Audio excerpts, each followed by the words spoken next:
Soumita Bangla YouTube channel.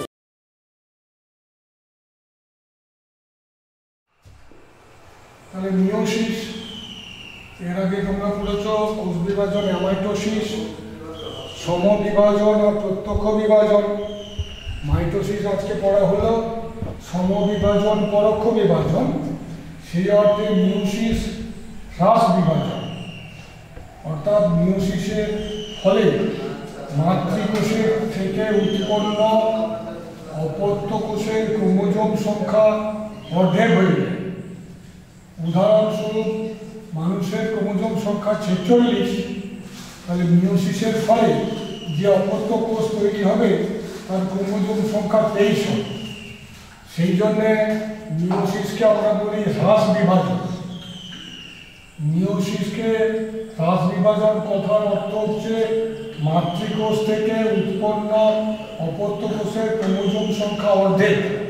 অনেক সময় তোমরা লিখে বলো কম, একদম সরাসরি লিখবে অর্ধেক হয়। যেমন দেখো 46টা ক্রোমোজোম যুক্ত কোষ থেকে 23টা ক্রোমোজোম যুক্ত অপত্য কোষ তৈরি হলো। সেই জন্য মিয়োসিস হ্রাস বিভাজন। মিয়োসিসের ক্ষেত্রে ক্যারিওকাইনেসিস অর্থাৎ নিউক্লিয়াসের বিভাজন, প্রোফেজ, মেটাফেজ, অ্যানাফেজ আর টেলোফেজ দশা যুক্ত হয় বলে মিয়োসিসকে বলা হবে পরোক্ষ বিভাজন। তাহলে মিয়োসিস হচ্ছে পরোক্ষ হ্রাস বিভাজন। মাইটোসিসের ফলে যেমন দেহকোষ বা সোমাটিক সেল, দেহকোষ বা সোমাটিক সেল বিভাজিত হয়ে দেহকোষ গঠন করে, মিয়োসিসের ক্ষেত্রে তাই নয়। মিয়োসিসের ক্ষেত্রে মাতৃকোষ থেকে উৎপন্ন অপত্য কোষের নাম হবে জনন কোষ। দেহকোষ থেকে দেহকোষ তৈরি হলো, সেটা হলো মাইটোসিস। দেহকোষ থেকে জনন কোষ তৈরি হলো, তাকে বলা হবে মিয়োসিস। তাহলে মিয়োসিসের ফলশ্রুতি হচ্ছে জনন কোষ তৈরি হয়, জনন কোষের বিভাজন। ভালো করে খেয়াল রাখবে, তোমরা হামেশাই বলবো যে কোষ বিভাজনে জনন অঙ্গে, জনন অঙ্গ মানে যে অঙ্গ হাত পা কান নাক মুখ চোখ থেকে দেহের অঙ্গ, তাহলে শুক্রাশয় এবং ডিম্বাশয় হচ্ছে জীবেদের ক্ষেত্রে দেহের অঙ্গ।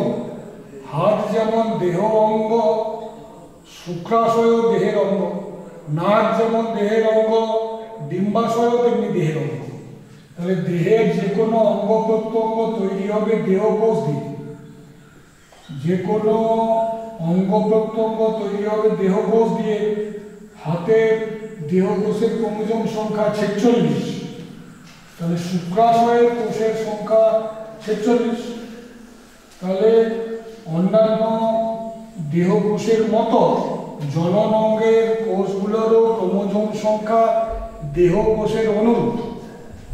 আজকে আমরা পড়েছি দেহকোষ থেকে দেহকোষের সৃষ্টি হয়, দেহকোষ থেকে দেহকোষ তৈরি হয়, সেটা হচ্ছে মাইটোসিস। কিন্তু জনন অঙ্গের কোষগুলো, জনন অঙ্গ যে কোষ দিয়ে তৈরি হয় সেই কোষগুলো নিশ্চয়ই দেহকোষ, যেহেতু জনন অঙ্গ দেহ অন্যান্য অঙ্গের মতো একটা অঙ্গ। তাহলে জনন অঙ্গের দেহকোষগুলোর ক্রোমোজোম সংখ্যা 46। এই রকম জনন অঙ্গের 46টা ক্রোমোজোম যুক্ত কোষ থেকে 23টা ক্রোমোজোম যুক্ত অপত্য কোষ তৈরি হয়। তাহলে মিয়োসিসের ফলশ্রুতি হচ্ছে জনন কোষ। মিয়োসিসের ফলশ্রুতি হচ্ছে জনন কোষ। তার মানে জনন কোষ বিভাজনের ফল। মাইটোসিসের যেমন দেহকোষ থেকে যে দেহকোষ তৈরি হল, পুনরায় সে আবার দেহকোষ তৈরি করল, সে আবার দেহকোষ তৈরি করল, দেহকোষ থেকে দেহকোষ, দেহকোষ, দেহকোষ, এইরকম।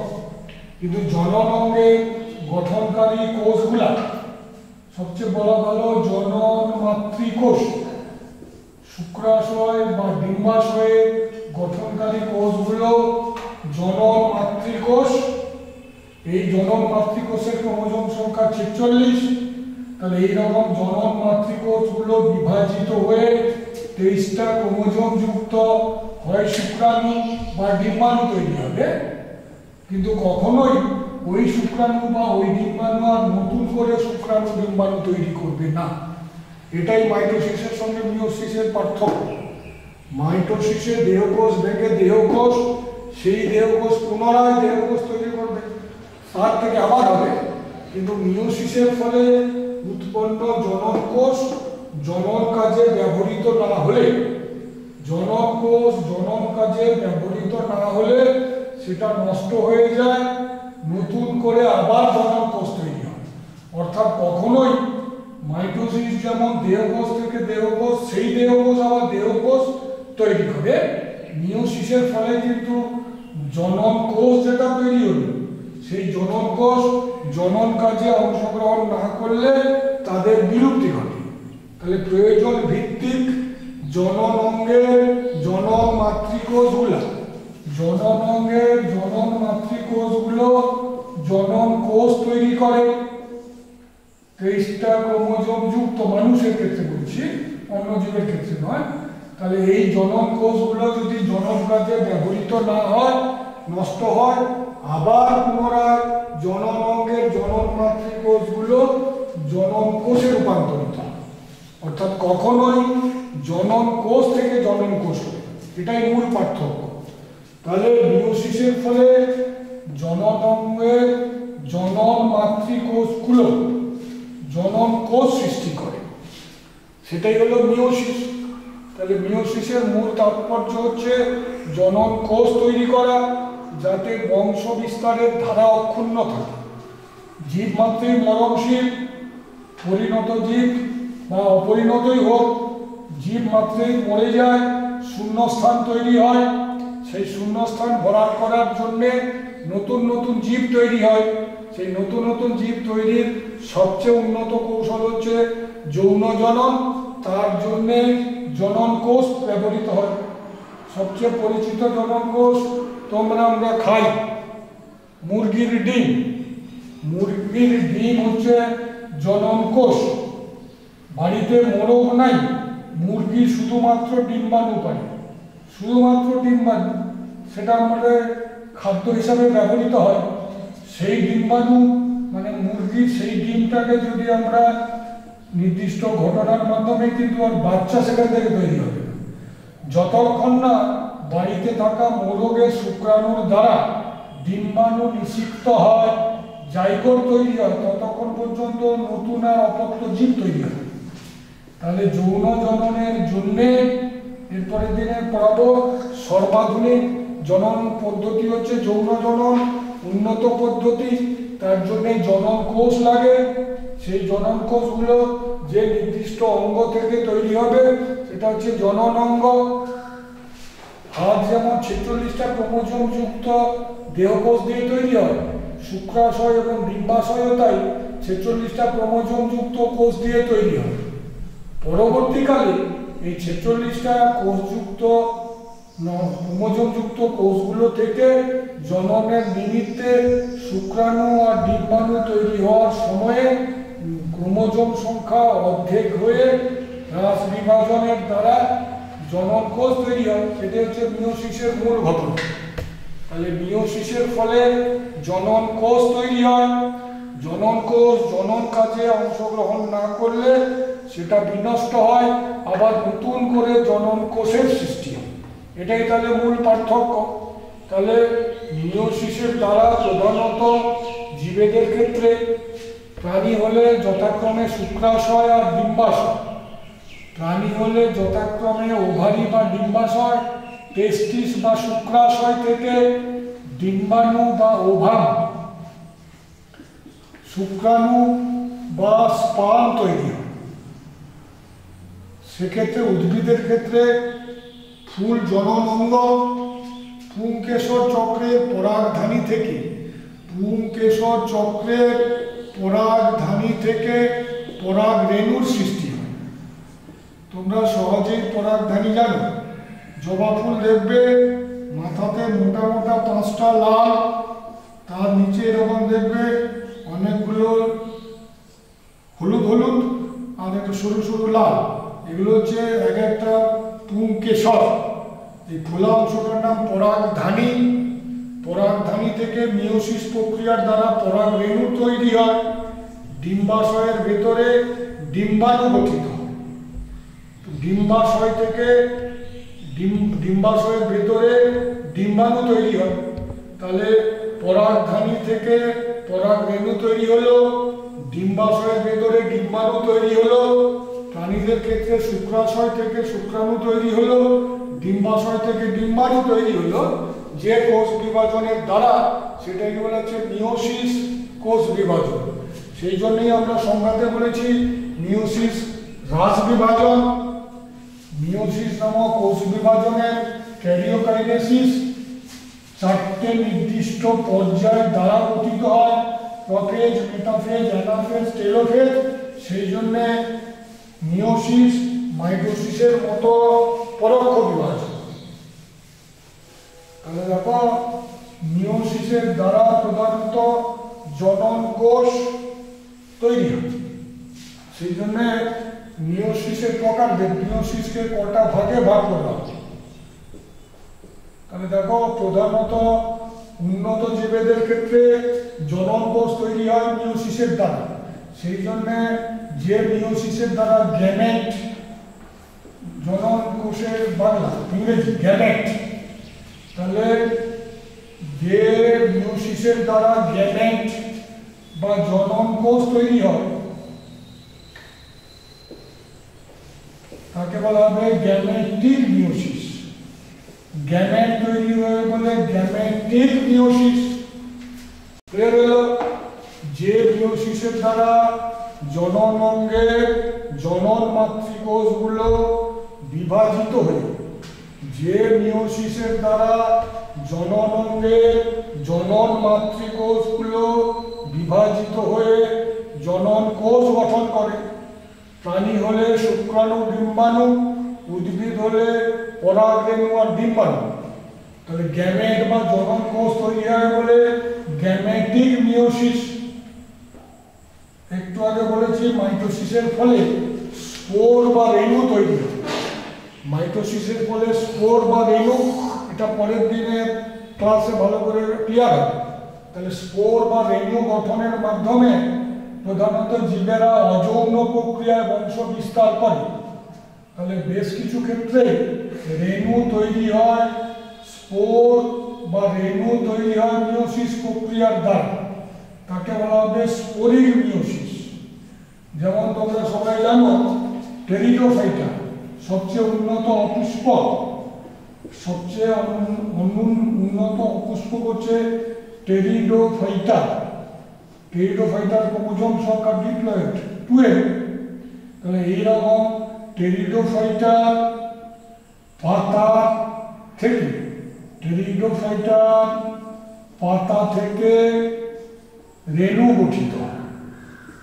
তাহলে রেণুর ক্রোমোজোম সংখ্যা n, তাহলে ক্রোমোজোম সংখ্যা অর্ধেক হলে সেটা মিওসিস।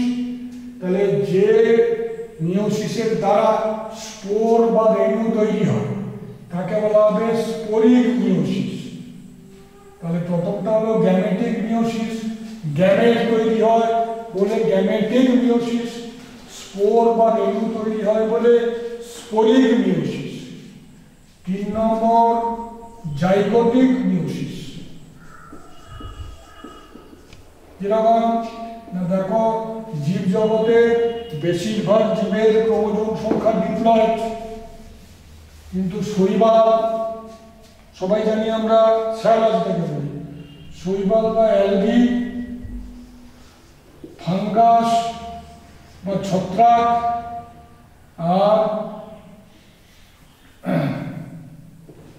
ব্রায়োফাইটা বা মস। অনেক সময় তোমরা বুঝিয়ে ফেলো মস, স্কুলে দেখবে অনেক সময় দেখবে যে জায়গাগুলো একটু সূর্যের কম সংস্পর্শে থাকে, একটু রং টং চটে গেছে, সেই জায়গায় বর্ষাকালে দেখবে সবুজ মতো ঘন হয়ে যায়। তোমরা ভাবো সেটা শ্যাওলা, সেগুলো না, সেগুলো হচ্ছে এক ধরনের ব্রায়োফাইট বা মস। তাহলে উদ্ভিদ জগতের ক্ষেত্রে শৈবাল, ছত্রাক আর মসের পরিণত অবস্থায় ক্রোমোজোম সংখ্যা n হ্যাপ্লয়েড। তাহলে এই সমস্ত শৈবাল, ছত্রাক আর মসের ক্ষেত্রে যৌন জননের সময় গ্যামেট বা জনন কোষ তৈরি হয়। এতক্ষণ পর্যন্ত আমরা বলেছি জনন কোষ তৈরি হবে মিয়োসিস প্রক্রিয়ার দ্বারা, ক্রোমোজোম সংখ্যা অর্ধেক হবে, কিন্তু হ্যাপ্লয়েডের কখনো অর্ধেক হবে, এটা আগেই তোমরা আলোচনায় জেনেছো। তাহলে এদের ক্ষেত্রে মিয়োসিসের বদলে মাইটোসিসের দ্বারা জনন কোষ তৈরি হবে।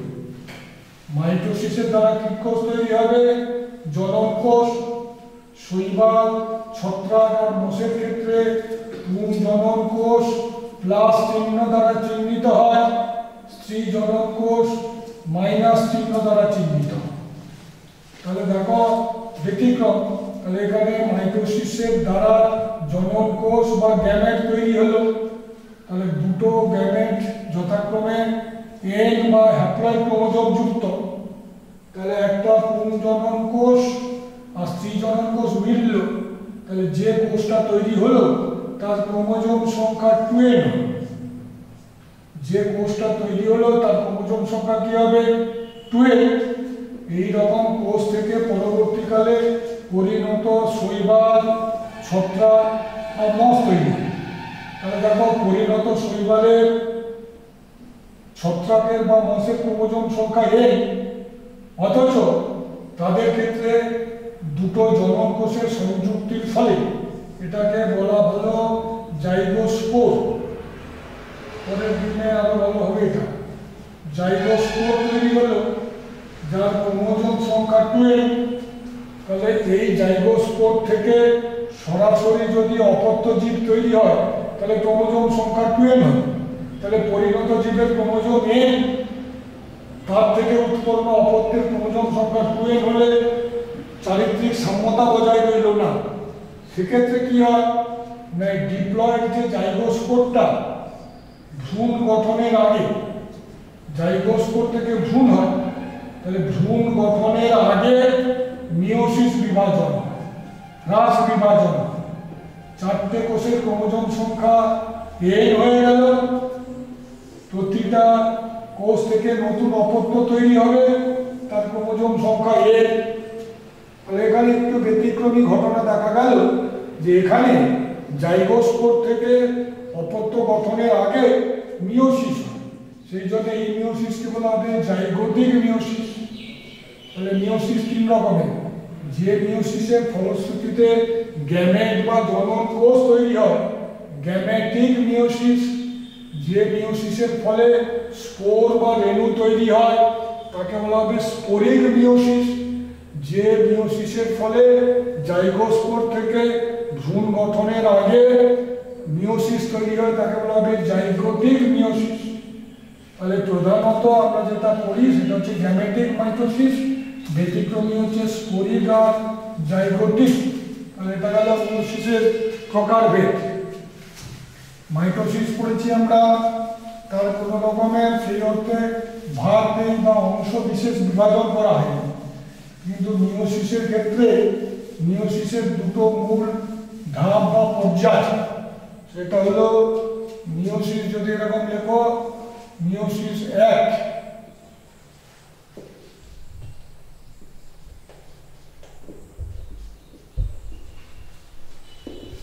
আর মিয়োসিস 2। তাহলে মিয়োসিসের মূল ভাগ দুটো, মিয়োসিস 1 আর মিয়োসিস 2। এবার প্রতিটা মিয়োসিসের দুটো মূল ধাপ, ক্যারিওকাইনেসিস আর সাইটোকাইনেসিস। তাহলে মিয়োসিস 1-এরও প্রথম ধাপ ক্যারিওকাইনেসিস 1, ক্যারিওকাইনেসিস আমি সংক্ষেপে লিখছি, সাইটোকাইনেসিস 1। মিয়োসিসেরও তাহলে অনুরূপভাবে দুটো ভাগ, ক্যারিওকাইনেসিস 2, সাইটোকাইনেসিস 2। তাহলে মিয়োসিসের দুটো ভাগ করলাম আমরা, মিয়োসিস 1 বা প্রথম মিয়োসিস, মিয়োসিস 2 বা দ্বিতীয় মিয়োসিস। এটা মিয়োসিস 1-এর আবার যেহেতু এটা পরোক্ষ বিভাজন, তাহলে দুটো মূল পর্যায় ক্যারিওকাইনেসিস 1 আর সাইটোকাইনেসিস 1। যেহেতু মিয়োসিস পরোক্ষ বিভাজন, তাহলে ক্যারিওকাইনেসিসেরও 4টে উপপর্যায়, প্রোফেজ 1, মেটাফেজ 1, অ্যানাফেজ 1, টেলোফেজ 1। প্রথম মিওসিসের প্রথম অংশটা হচ্ছে ক্যারিওকাইনেসিস 1, তার প্রথম ধাপ হচ্ছে প্রোফেজ 1, মেটাফেজ 1, অ্যানাফেজ 1, টেলোফেজ 1। তারপরে সাইটোকাইনেসিস 1 হলো, তাহলে একটা কোষ ভেঙে দুটো হবে। দ্বিতীয় মিওসিসে সেই দুটো কোষ আবার বিভাজিত হয়ে 4টে কোষ। এইরকমই যদি দেখি ক্যারিওকাইনেসিস তাহলে 2-এরও তাহলে 4টে অংশ, প্রোফেজ 2, মেটাফেজ 2, অ্যানাফেজ 2, টেলোফেজ 2 আর সাইটোকাইনেসিস 2। এটা গেল মিওসিস 1 আর মিওসিস 2 এর ভাগ। এবার মূল যেটা তোমাদের করতে হবে, প্রোফেজ 1-এরই 5টা উপদশা, এটাই মূল গুরুত্ব তোমাদের দিয়ে পড়তে হবে। প্রোফেজ 1-এর তাহলে মিওসিস শুরু হলো প্রোফেজ 1 দিয়ে, prophase 1, metaphase 1, anaphase 1, telophase 1, cytokinesis 1। তাহলে একটা কোষ ভেঙে দুটো হলো, তাহলে মিওসিসের ফলশ্রুতি একটা কোষ ভেঙে দুটো কোষ। লক্ষ্য করে দেখো, মাতৃকোষের ক্রোমোজোম সংখ্যা 46, তাহলে অপত্য কোষের ক্রোমোজোম সংখ্যা লিখেছি আমি 23। তাহলে মিওসিস যদি ক্রোমোজোম সংখ্যা হ্রাসকরণের বিভাজন হয়, তাহলে প্রকৃতপক্ষে হ্রাসকরণ হলো মিওসিস 1-এ। মিওসিস 1-এর ফলে একটা কোষ ভেঙে দুটো কোষ হলো। মাতৃকোষের তুলনায় ক্রোমোজোম সংখ্যা অপত্য কোষের ক্ষেত্রে অর্ধেক হয়ে গেল। তাহলে মিওসিসের মূল তাৎপর্য মিওসিস 1-এ, অর্থাৎ ক্রোমোজোম সংখ্যা হ্রাস করা। তাহলে দ্বিতীয় মিওসিস কোনটা না, এই দুটো কোষ আবার দুটো করে আলটিমেটলি বা শেষ পর্যন্ত 4টে কোষ হলেও সরাসরি 4টে নয়। প্রথম ধাপে 1 ভেঙে 2 হলো, দ্বিতীয় ভেঙে 2 ভেঙে 4। তাহলে দ্বিতীয় মিওসিসের ক্ষেত্রে খেয়াল করে দেখো, 23টা ক্রোমোজোম যুক্ত কোষ থেকে 23টা ক্রোমোজোম যুক্ত অপত্য কোষ তৈরি হচ্ছে। তাহলে এখানে ক্রোমোজোম সংখ্যা তাহলে কি হলো, সমান হইল। তাহলে সেই অর্থে মিওসিস 2 সমবিভাজন। তাহলে মিওসিসের মূল ঘটনা হচ্ছে গ্যামেট তৈরি হবে, জনন কোষ তৈরি হবে, ক্রোমোজোম সংখ্যা হ্রাস হবে। তাহলে সেই ক্রোমোজোম সংখ্যা হ্রাস হলো প্রথম মিওসিসে।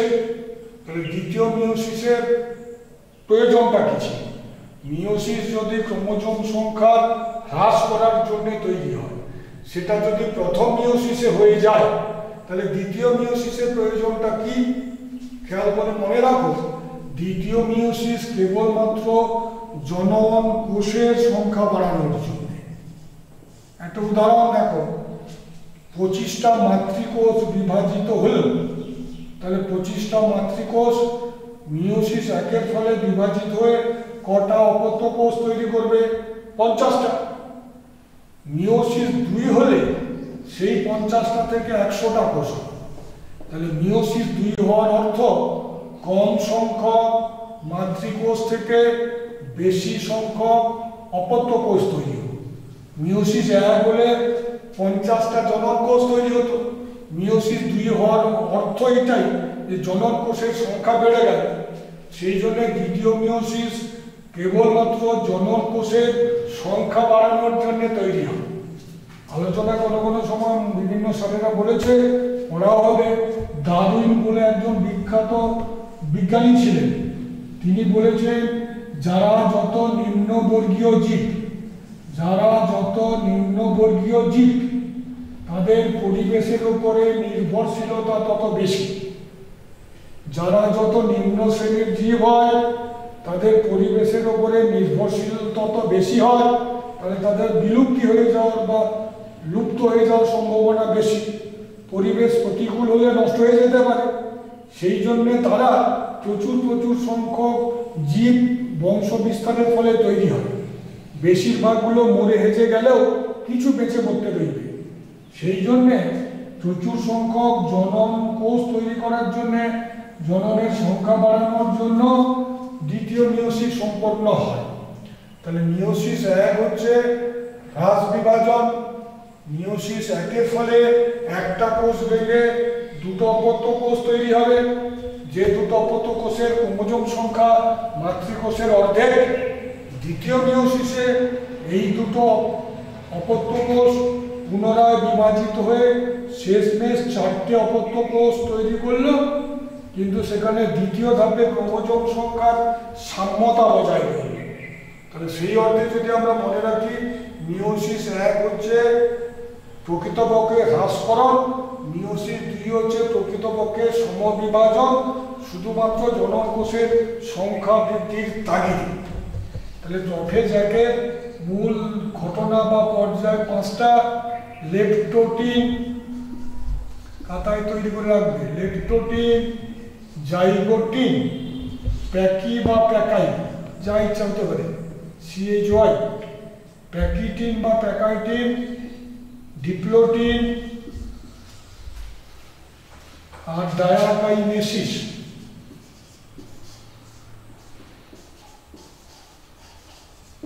তাহলে প্রোফেজ একের মূল উপদশা হচ্ছে লেপ্টোটিন, জাইগোটিন, প্যাকাইটিন, ডিপ্লোটিন আর ডায়াকাইনেসিস। তাহলে মিওসিস এক শুরু হলো প্রোফেজ এক দিয়ে, প্রোফেজ এক শুরু হলো লেপ্টোটিন দিয়ে। তাহলে এরকমই যদি আমি ধরি, leptotene, zygotene, pachytene, diplotene, diakinesis, তারপরে মেটাফেজ এক, তারপরে অ্যানাফেজ এক, তারপরে টেলোফেজ এক, তারপরে সাইটোকাইনেসিস এক। ফলশ্রুতিতে একটা মাতৃকোষ থেকে অর্ধেক সংখ্যক ক্রোমোজোম যুক্ত দুটো অপত্য কোষ তৈরি হলো। সেই দুটো অপরিণত অপত্য কোষ prophase 2, metaphase 2, anaphase 2, telophase 2, cytokinesis 2 এর মাধ্যমে চারটে অপত্য কোষ গঠিত হলো। এগুলো হলো মিওসিসের বিভিন্ন অংশ। তাহলে মিওসিস তিন রকমের, গ্যামেটিক মিওসিস, স্পোরিক মিওসিস আর জাইগোটিক মিওসিস। মিওসিসের মূল পর্যায় দুটো, মিওসিস এক যেটাই প্রকৃতপক্ষে হ্রাসকরণ, মিওসিস 2 প্রকৃতপক্ষে জনন কোষের সংখ্যা বৃদ্ধি।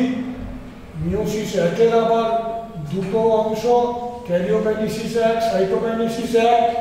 ক্যারিওকাইনেসিস আবার যথাক্রমে প্রোফেজ এক, মেটাফেজ এক, অ্যানাফেজ এক, টেলোফেজ এক। প্রোফেজের আবার পাঁচটা মূল দশা, লেপ্টোটিন, জাইগোটিন, প্যাকিটিন বা প্যাকাই, যা ইচ্ছা, ডিপ্লোটিন আর ডায়াকাইনেসিস। আর প্রোফেজ মিওসিস 2 একদম মাইটোসিসের মতো, যেহেতু মিওসিস 2 মানে ক্রোমোজোম সংখ্যার সাম্যতা বজায় নেই, সেই জন্য মিওসিস 2 একদম মাইটোসিসেরই মতো। পরের দিন এই পাঁচটা দশার মূল ঘটনা বলে দিলে মিওসিসটা ঘটে গেল। আর তোমরা ইতিমধ্যে বইতে দেখবে মিওসিসের তাৎপর্যটা, এগুলো হয়ে যাবে। পরের দিন এইটুকু করবো, আর জননের বেশ কিছুটা অংশ করে দেওয়া যাবে। এইভাবে ভিডিও পেতে সাবস্ক্রাইব করুন এবং নিত্য নতুন ভিডিও পেতে পাশে থাকা বেল আইকনটি প্রেস করুন। ভিডিওটি ভালো লাগলে অবশ্যই লাইক এবং শেয়ার করুন। ধন্যবাদ।